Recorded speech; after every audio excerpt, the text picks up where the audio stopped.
Alright guys, so dumating na nga pala yung in-order natin sa Shopee. So titingnan natin kung maganda ba.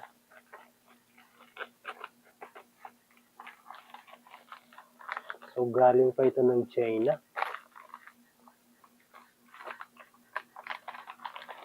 Ayan, so ano ba ito? Tiyaran! Ito lang naman yung para sa GS Cam na magnetic strap para sa SG Cam C200 Pro. Ayan, so ganito pala ang itsura niya guys. First time ko pang makita sa personal. Sa Shopee ko lang at sa TikTok ko lang ito nakikita eh. Pero ganito palang itsura niya. Akala ko malaki. Yun pala, maliit lang pala siya guys. Parang kwintas lang talaga siya. Ayan. So na-adjust pa yung strap niya o yung sling niya. Ayan. So pwede siyang ma-adjust. At dito naman nilalagay yung cam na SG cam. Ayan. So magnetic siya guys. Ayan o.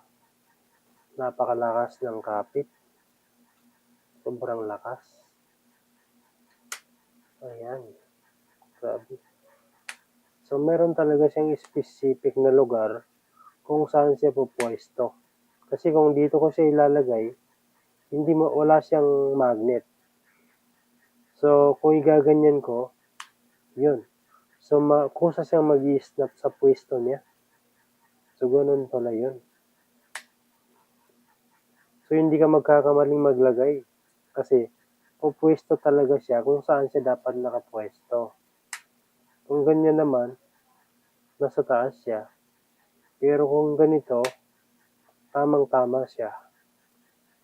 Ayan. So, ang ganda guys. So, antayin na lang natin yung camera niya kasi nasa daan pa. So, pwede kayong umorder ng kasama na yung camera. Pwede rin naman kayong umorder na separate ito. Pero, mahal nga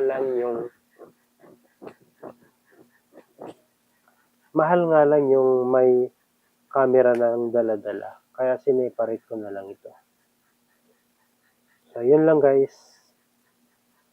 I-review natin kapag dumating na yung kanyang camera na SG Cam C200 Pro. Alright?